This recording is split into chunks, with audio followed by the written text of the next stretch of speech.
ओम श्री गुरुवे नमः। नमस्कार दोस्तों। हम लोग हाजिर हैं अपने एक और नए वीडियो के साथ में।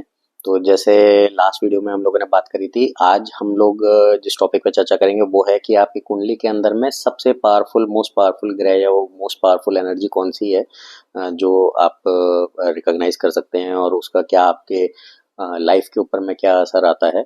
तो कुंडली के अंदर में जैसे मैंने बताया था कि जब हम लोग कुंडली प्लॉट करते हैं या किसी सॉफ्टवेयर से हम लोग अपना डेट टाइम लोकेशन डाल करके अपनी कुंडली बना दे रहे हैं, तो उसके अंदर में आप देखेंगे, किसी भी सॉफ्टवेयर में आप देखेंगे तो हर एक प्लैनेट के साथ में उसकी डिग्री दी हुई होगी। तो और उसकी राशि दी होगी कि वो किस राशि में स्थित है और कितनी डिग्री पर है। तो उसके आपको बल देखना है प्लैनेट का, तो वो जैसे जगन्नाथ होरा वगैरह टाइप के जो बड़े सॉफ्टवेयर्स हैं, तो उसके अंदर में आप बेसिक्स स्क्रीन पे जाते हैं तो वहाँ पे आप उसमें देख सकते हैं कि उस पर्टिकुलर ग्रह के लिए कितनी पावर उसको दी हुई है, हाउसेज में कितनी पावर है और इन जनरल वो कितना बलशाली है। उस पे काफ़ी सारी चीज़ों पे डिपेंड करता है। उसमें से कुछ चीज़ें हैं कि जैसे उसकी डिग्री कितनी है। तो अगर मान लीजिए 0 to 30 डिग्री का कोई ग्रह होता है, तो कोई जो भी ग्रह आपका या तो 0 डिग्री पर हो, 0 नियर अराउंड 0 डिग्री पर, वो काफ़ी एक्टिव होता है प्लैनेट, या फिर वो 15 डिग्री के बिल्कुल मिड पॉइंट के आसपास हो, तो वो काफ़ी एक्टिव प्लैनेट होता है। या उसकी एनर्जीज बेसिकली काफ़ी एक्टिव होती हैं उस ग्रह की। दूसरा ये है कि जो भी ग्रह अपने ही राशि में बैठा हुआ है या अपने उच्च की राशि में बैठा हुआ है, तो जो उच्च की राशि में बैठे हुए ग्रह हैं वो पावरफुल बताए जाते हैं। जो अपनी स्व राशि में बैठे हुए हैं वो ग्रह उसके बाद पावरफुल बताए जाते हैं। लग्न की एक डिग्री होती है, तो जो भी ग्रह की डिग्री, कोई ग्रह ऐसा है जिसकी डिग्री लग्न डिग्री के पास है, तो वो काफ़ी इफेक्टिव होगा, क्योंकि आपका लगन जो ईस्टर्न होराइजन जो उदय हो रहा था जन्म के समय में, तो उसकी जो भी डिग्री थी उसके नियर अराउंड जिस प्लैनेट की डिग्री है, तो वो आपको डायरेक्ट इम्पैक्ट एनर्जी होती है, क्योंकि वो सेम फ्रीक्वेंसी पे चल रही होती है जैसे कि लग्न उदय की जो फ्रीक्वेंसी है। तो ये एक काफ़ी इंपॉर्टेंट है। फिर उस ग्रह के साथ में उसके मित्र ग्रह बैठे हैं कि नहीं, उसको कौन सा ग्रह देख रहा है या नहीं, उसका कोई कंजंक्शन है या नहीं, उसका कंबस्चन तो नहीं हो गया है सन के साथ में। तो ये सारी चीज़ें पॉइंट्स कंसिडर किए जाते हैं जब किसी प्लैनेट की एनर्जीज को आप एनालाइज कर रहे हैं।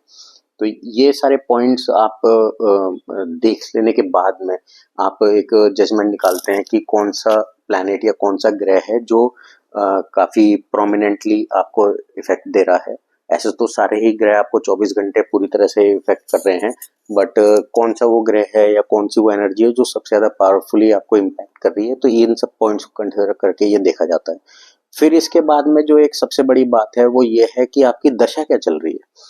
तो मान लीजिए आपने विंशोत्तरी दशा के अंदर में देखा, किसी भी जातक की नेटिव की लाइफ, मान लीजिए आज के दिन में एवरेज लाइफ एक्सपेक्टेंसी के हिसाब से अगर आप 65 to 70 ईयर्स कंसिडर करके चल रहे हैं, तो 70 ईयर्स के अंदर में एट मैक्स आपकी जो महादशा चलेगी, तो वो कोई प्लैनेट्स में अगर आप देखने जाएंगे तो 4 या 5 प्लैनेट्स होंगे जिनकी कि आपकी लाइफ टाइम में महादशा चलेगी, और उन प्लैनेट्स के अंदर में महादशा के अंदर में अंतरदशाएं चलेंगी। तो अंतरदशा में तो हर एक प्लैनेट आपके उसमें आ ही जाएगा सर्कल में, लेकिन महादशा किस प्लैनेट की चल रही है और वो प्लैनेट आपकी कुंडली के अंदर में कैसा बैठा हुआ है, वो योग कारक है या वो उसकी एडवर्स एनर्जी है, वो किस हाउस में बैठा हुआ है, तो आपको उससे देख करके पता चलता है कि उस ग्रह का, उस प्लैनेट का एजेंडा क्या है। और जब भी उस ग्रह की, उस प्लैनेट की महादशा आएगी, तो उसका मेन एजेंडा क्या है कि वो आपको क्या सिखाने, क्या बताने, कैसे चेंज करने आ रहे हैं। तो वो भी सबसे क्रिटिकल है कि एक तो प्लैनेट की अपनी एनर्जी है, उसका कितना मतलब इम्पैक्ट है या उसकी स्ट्रेंथ क्या है। फिर उसके बाद में ये देखने का है कि दशा किसकी आ रही है, तो क्योंकि जब दशा आएगी तो वो प्लैनेट सबसे ज़्यादा अपना रिजल्ट दे रहा होगा। तो महादशा जिसकी आएगी वो उतना ज़्यादा रिजल्ट देगा, फिर अंतरदशा में थोड़ा कम देगा, फिर सूक्ष्म दशा है, प्राण दशा है, तो ऐसे उसके डिवीजन होते जाते हैं विंशोत्तरी दशा के। उसके हिसाब से वो लोग अपना अपना रिजल्ट देते चले जाएंगे।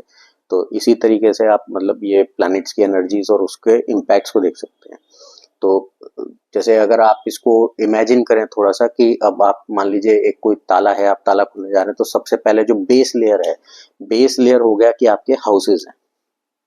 तो हाउसेज आपके 1 से 12 तक हैं जो कुंडली में फिक्स हुए।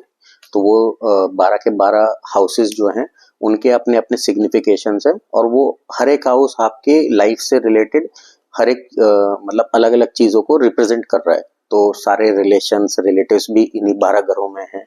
आपके लाइफ के मान लीजिए आपकी पर्सनैलिटी के एस्पेक्ट्स हैं, आपके रिलेशनशिप्स के एस्पेक्ट हैं, आपके करियर है, लव लाइफ है, एक्स वाई जेड है, आपकी लाइफ से रिलेटेड जितने भी एस्पेक्ट्स हैं वो सारे के सारे इन्हीं 12 हाउसेस के अंदर में अलग अलग हाउस अलग अलग चीज को सिग्निफाई करता है। तो सबसे पहली लेयर तो एक हाउसेस की। उसके बाद उसके ऊपर सेकंड लेयर आती है कि जो ईस्टर्न होराइजन पे राशि उदय हो रही थी जन्म के समय में, तो वो राशि आपके फर्स्ट हाउस में लिखी जाएगी, और उसके बाद में सेकंड थर्ड फोर्थ फिफ्थ में वो ऐसे उसका चक्र बनेगा। तो ये होगी सेकंड लेयर की कि उस फर्स्ट हाउस के अंदर में वो कौन सी राशि है जो कि जन्म के समय ईस्टर्न होराइजन पे आ रही थी। अकॉर्डिंगली फर्स्ट हाउस के सिग्निफिकेशंस उस तरह के हो जाएंगे, क्योंकि अब वहां पे राशि वो आ गई है तो वो उसको वैसे इम्पैक्ट करेगी। फिर थर्ड लेयर आएगी कि अब कौन सा प्लैनेट किस हाउस में किस राशि में बैठा हुआ है। तो प्लैनेट्स आपके राशियों में मतलब any some part of the sky में होंगे at that point of birth. तो वो कौन सा पार्ट ऑफ द स्काई है आउट ऑफ दोस 12 राशिज या 12 साइंस, जोडियक साइंस कि फिर उस राशि में वो प्लैनेट उस समय था। तो आप अपने चार्ट के अंदर में उस राशि वो राशि किसी भी घर में आ रही हो, वो planet is suppose to be in that particular zodiac, वहां पे आप वो प्लैनेट लिख देते हैं। तो आपका थर्ड लेवल पे आप जो है कुंडली के अंदर में प्लैनेट बिठाते हैं, और फिर उसके बाद में आपको इंटरप्रिटेशन करना होता है कि ये इसका क्या एनर्जीज का परम्यूटेशन कॉम्बिनेशन बन रहा है कि अब ये लोग अपनी उस दशा के हिसाब से किस तरह का रिजल्ट देंगे। तो ऐसे करके कुंडली बनती है। तो इसको बना देना एक मैथमेटिकल वे हो गया, इसका एक लॉजिक है, एक पैटर्न है, एक मैथमेटिकल कैलकुलेशन है जो कि एस्ट्रोनॉमिकल आपका जो अवेलेबल डेटा है उसके साथ में मैच करती है और उसी लाइंस पे बनाई हुई है। और उसके बाद में क्योंकि ये 3 लेयर्स अब इसमें चढ़ गई हैं और इसमें चौथी लेयर है कि दशा क्या चल रही है, तो उसके बेसिस पे वो इंटरप्रेट करना और उससे फिर प्रेडिक्शंस निकालना या उससे सिग्निफिकेशंस निकालना या उसको लेकर के एनालिसिस करके उस नेटिव को बताना कि आपके साथ में अभी क्या अच्छा चल रहा है, क्या बुरा चल रहा है, ये कैसे आप इसको इम्प्रूव कर सकते हैं, बेहतर कर सकते हैं, क्या आप एक्सपेक्ट कर सकते हैं, आपके साथ पास्ट में क्या हुआ था आप वो बताएं। तो आपको एक तरीके से समझ में आएगा कि कुंडली आपको या वो चार्ट आपको समझ में आ रहा है। फिर आप उसको लेकर के आगे फ्यूचर प्रेडिक्शन जो कि इस लॉजिकल पैटर्न से होती दिख रही है वो आप बता सकते हैं, डिस्कस कर सकते हैं। और उसके लिए कोई कुछ अच्छा है तो क्या करना है, कुछ गलत या खराब होता दिख रहा है तो उसके लिए क्या प्रिकॉशंस या क्या रेमेडियल मेजर्स करने हैं, वैसा है। तो जो गुरुदेव जो बोलते हैं, जो गुरु जी हमको सिखा रहे हैं, वो बोलते हैं कि मतलब आप खाली रेमेडीज की बात होती है कि पंडित जी ने बताया कि आप इतने दिन मंदिर चले जाएं, ये पूजा पाठ कर लें, वो कर लें, तो लोग बस आपसे मतलब प्रॉब्लम पूछेंगे और आपको रेमेडीज बता देंगे। लेकिन अगर आप सच में अगर वैदिक एस्ट्रोलॉजी के या इस विधा के ज्ञाता हैं तो आपको तो प्रिडिक्शन करनी चाहिए, तो आपको पास्ट बताना चाहिए। पास्ट अगर आप बताते हैं तो आपको चार्ट समझ में आता है, पकड़ में आता है, तो आप फ्यूचर प्रिडिक्ट कर सकते हैं, तो आप प्रिडिक्शन देनी चाहिए। तो हम लोग ये इसमें प्रिडिक्शन में बिलीव करते हैं। यही रीजन था कि मैं अपने गुरुजी के साथ जुड़ा था, क्योंकि मुझे भी इसमें मैथमेटिक्स समझना था, इसका लॉजिकल पैटर्न समझना था, और मुझे ये समझना था कि प्रिडिक्शंस कैसे हो रही हैं। तो रेमेडियल मेजर्स ये सब रेमेडीज तो लोग जो हैं किताब उठा करके इधर उधर से पढ़ के कुछ भी बता दे रहे हैं, बट वो किसको क्या रेमेडी काम करेगी, क्यों करेगी, कब करेगी, तो इसकी अंडरस्टैंडिंग के लिए ये mathematical understanding of the chart ये बहुत इंपॉर्टेंट है।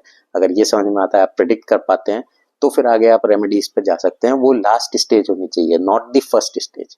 तो आगे अब जो नेक्स्ट वीडियो से हम लोग जो सीरीज शुरू कर रहे हैं और हम लोग बात करेंगे, तो हम लोग सिंप्लीफाइड वे में बात करेंगे कि मैं अगेन आपको किसी के पर्टिकुलर चार्ट नहीं ले रहा हूँ या मैं कोई कंसल्टेशंस वगैरह की बात नहीं कर रहा हूँ। मैं बात कर रहा हूँ कि इन जनरल लाइफ में जो प्रॉब्लम्स हो रही हैं तो वो क्यों होती हैं, क्योंकि जैसे मैंने कहा कि 12 हाउसेस के अंदर में आपके सारे लाइफ के एस्पेक्ट्स हैं, तो वो तो हर आदमी के लिए सेम ही है। अगर 10th हाउस आपका करियर को रिप्रेजेंट करता है तो सभी के लिए कर रहा है। तो अगर आपको करियर से रिलेटेड इश्यूज हैं तो वो 10th हाउस से हैं, और उसमें 10th हाउस से रिलेटेड इश्यूज में और क्या इश्यूज आएंगे हमको, तो उसकी अगर हम चर्चा करें तो हम ये बता सकते हैं कि सबको एक तरीके की प्रॉब्लम्स तो सिमिलर आएंगी, एक्सटेंट ऊपर नीचे हो सकता है, अलग हो सकता है, नेचर ऑफ प्रॉब्लम सेम होगी, उसके सिग्निफिकेशंस थोड़े कम ज़्यादा पर्सन टू पर्सन वो सब वेरी करेंगे।